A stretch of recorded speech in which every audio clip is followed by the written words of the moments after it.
everybody, this is Joe Joseph, and this is the dailysheeple.com's News Shot. Activist Post has a piece, Court Sets Ominous Precedent Informing Jurors of Their Right is Now Illegal. Listen to this. Unbelievable. Big Rapids, Michigan. Its constitutional rights are steadily eroded in the U.S. throughout the burgeoning police surveillance state. One case in Michigan provides an example of just how dire the situation has gotten. Keith Woods, a resident of Mecosta County, was recently charged and convicted for the crime of standing on a public sidewalk and handing out flyers about jurors' rights. Wood was exercising his First Amendment right and raising awareness about something that the courts deliberately failed to tell jurors when they begin a trial: jury nullification, or the right to vote one's conscience. For this, Wood, a father of 8 and former pastor, was charged with jury tampering after an initial felony charge of obstructing justice was dropped following public outcry.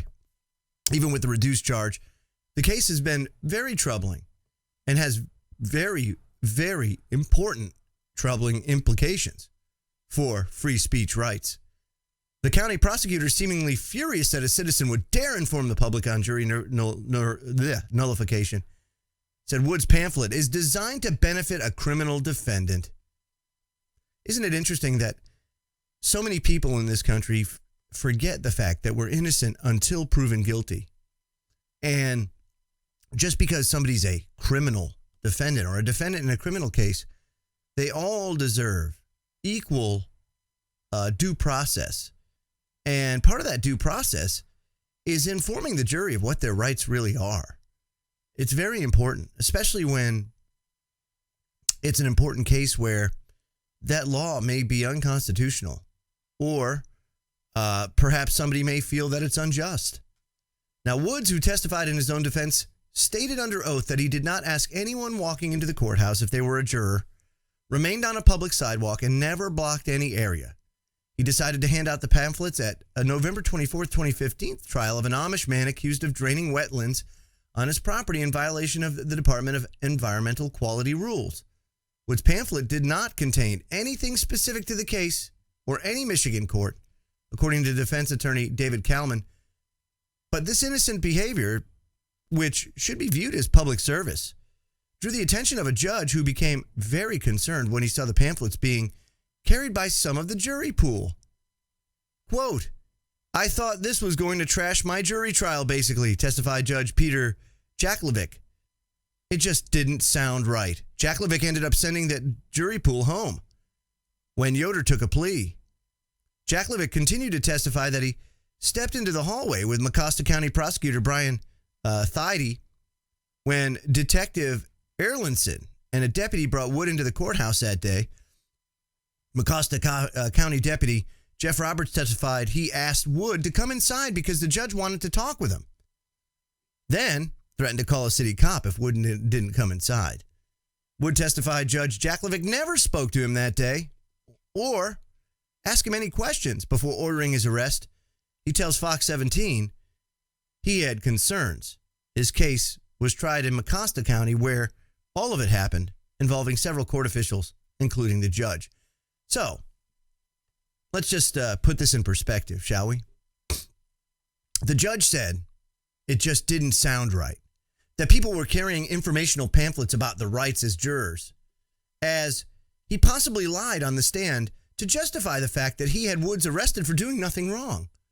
And what more, Woods had brought to trial in the same court where all this transpired, where county officials had literally teamed up to violate his rights in the first place. So this man had absolutely no representation, absolutely no possible way to receive a fair trial, because it happened exactly in front of the people that were persecuting him. Now, this is bad because this kind of trial, this kind of decision sets precedent.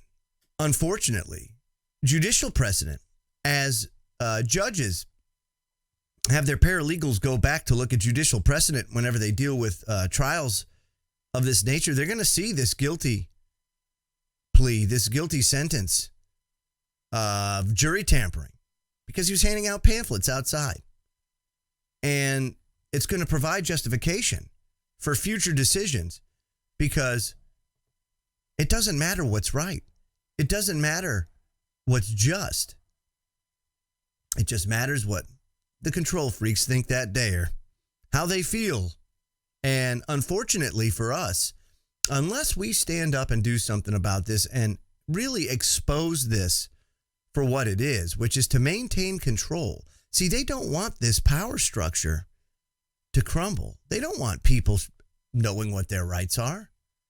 It's funny, I remember George Carlin saying it best, that they want people smart enough to operate the machines, but dumb enough to not question authority. And that's exactly what we here in the United States and in the Western world have become. Just smart enough to do our jobs, to be drones, and dumb enough to question authority. And life goes on.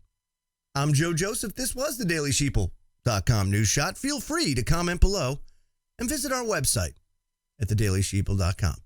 Have a great day.